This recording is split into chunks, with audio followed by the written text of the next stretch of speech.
سلام.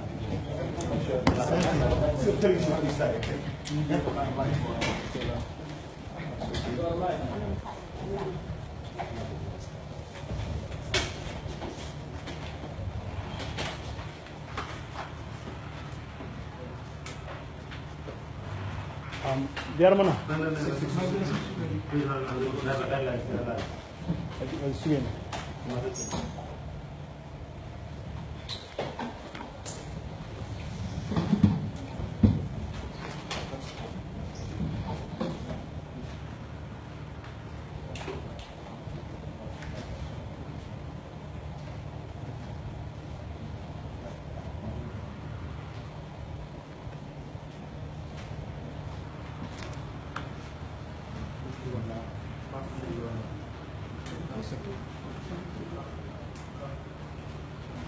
بسم الله الرحمن الرحيم. الحمد لله رب العالمين والصلاة والسلام على رسول الله.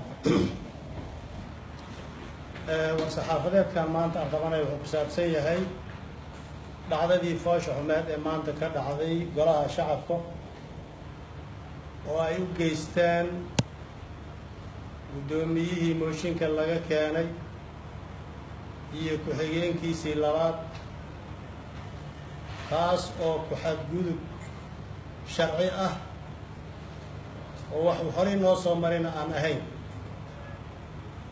arrintaas waa arrin sharci darro ah.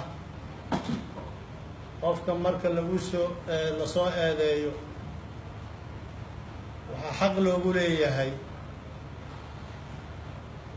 in wixii waajib lagu lahaa in laga guto.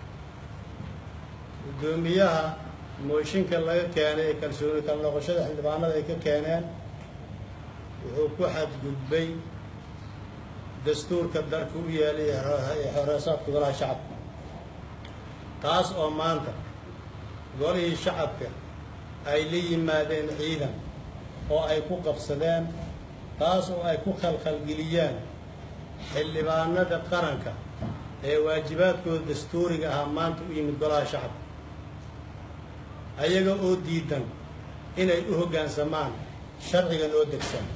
sharcii cid ka weyna ma laha. arrintaas waxaan leeyahay waa arrin fool xun. waxaan rabaa inaan u sheego shacabka Soomaaliyeed in aan ka xunnahay arrinta iyada ah. qof mas-uuliyad sheeganaya oo diidan sharciga asaga uu wax ku ahaa, diidan in la fuliyo.